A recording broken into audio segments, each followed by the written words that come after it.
Welcome back to my another blog. আপনাদেরকে আমাদের চ্যানেলে অনেক অনেক স্বাগত জানাচ্ছি। আজকে আমরা বানাতে চলেছি হোয়াইট সস পাস্তা। তো চলো আজকে রেসিপিটা শুরু করা যাক। তার আগে একটা কথা বলে রাখি, অনেকেই হোয়াইট সস পাস্তাটা অনেক সিম্পলভাবে বানায়, তো আমরা একটু ইউনিকভাবে বানাবো, কারণ আমরা তো এসেছি আপনাদের জন্য মানে নিত্য নতুন রেসিপি নিয়ে। তো আজকের রেসিপিটা আমরা একটু এক্সট্রাভাবে করবো। তো চলো স্টার্ট করা যাক। তার আগে অবশ্যই আপনারা আমাদের চ্যানেলটিকে লাইক শেয়ার সাবস্ক্রাইব করবেন। আপনাদের সাপোর্ট পেলেই আমরা আরও এগিয়ে যেতে পারবো আর ভালো ভালো রেসিপি নিয়ে আসবো। চলো স্টার্ট করা যাক। হোয়াইট সস পাস্তার জন্য আমি একটা ক্যাপসিকাম, বাঁধাকপি, একটা টমেটো, একটা গাজর কুচি কুচি করে কেটে নেব। অ্যাকচুয়ালি হোয়াইট সস পাস্তা আমাদের কেউ এগুলো দেয় না, কিন্তু আমি যেহেতু একটু অন্য স্টাইলে বানাবো তার জন্য আমি এগুলোকে দিচ্ছি। এক প্লেট পাস্তা এখানে দিয়ে দেবেন। বয়েলটা একটু সুন্দরভাবে হয়, তার জন্য একটু সাদা তেল দিয়ে দেবেন। সবাই হোয়াইট সস পাস্তা একই রকম বানায়, আমি একটু এক্সট্রাভাবে করবো, তার জন্য আমি কড়াইতে অল্প বাটার দিয়ে নিলাম।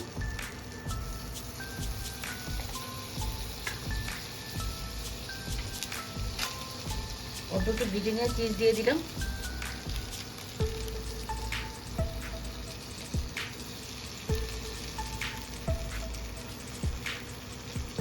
এটা আবার ভাববেন না যে আমি ব্রিটানিয়ার স্পন্সরশিপ করছি, এটা আমার নিজের পয়সা দিয়ে নিজে কিনেছি, জাস্ট আপনাদের দেখানোর জন্য আমি এটাকে সামনে আনলাম। এবার এটার মধ্যে গ্রেট করে রাখা গাজর দিয়ে দিলাম, গ্রেট করে রাখা ক্যাপসিকাম, গ্রেট করে রাখা টমেটো, গ্রেট করে রাখা বাঁধাকপি।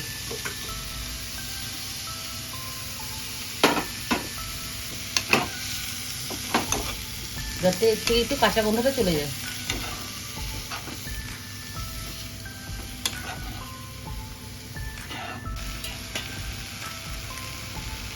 সামান্য নুন,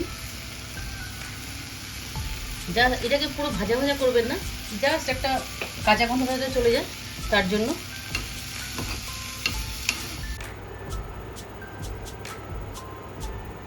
অ্যাকচুয়ালি অনেকে বলে হোয়াইট সস পাস্তা বানাতে গেলে যে হোয়াইট সসটা হয় এটা আমাদের লামসের মতন এসে যায়, তার জন্য আপনারা স্পুন বা ছিনির জায়গায় আপনারা এই স্প্যাচুলাটা ইউজ করতে পারেন।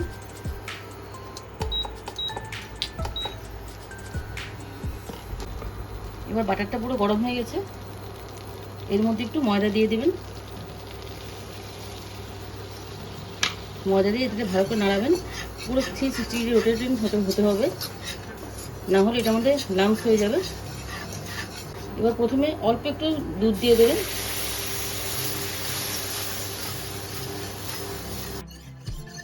দেখুন, যদি আপনি এটা দিয়ে করেছেন তার জন্য এটা লাম্পসগুলো হয়নি।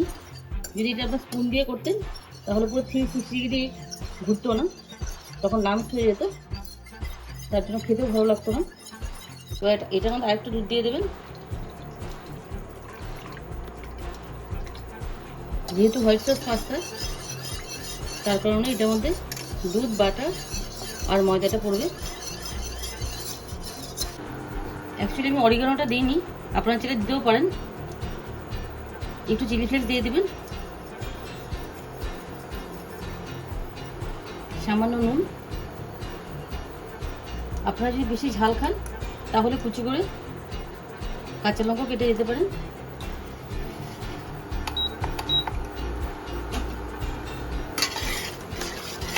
এবার আমাদের হোয়াইট সস পাস্তাটা হয়ে গেছে। এবার হোয়াইট সসটা হয়ে যাওয়ার পর এটার মধ্যে পাস্তাগুলো দিয়ে দেবো।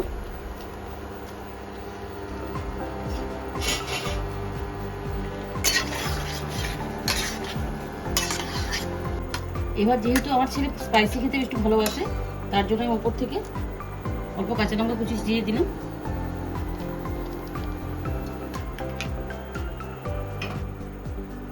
আর আগে যে গ্রেট করে রাখা টমেটো, ক্যাপসিকাম, গাজর, বাঁধাকপি ভেজে রেখেছিলাম একটু বাটার দিয়ে, আর চিজটা উপর থেকে ঢেলে দিলাম।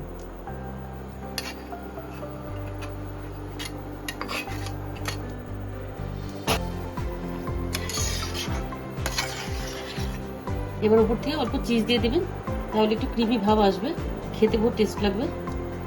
অনেকেই দেয় না, কিন্তু আমি দিচ্ছি, চাইলে আপনারা স্কিপও করতে পারেন। দেখুন আমাদের হোয়াইট সস পাস্তা প্রায় রেডি। এবার আমাদের হোয়াইট সস পাস্তা পুরো রেডি। আপনারা এইভাবে করুন, দেখুন খেয়ে বহুত ভালো লাগবে, কারণ এইভাবে কেউ করে না। আমি একটু আমার এক্সট্রা স্টাইলে করেছি, তো আপনারা ট্রাই করুন।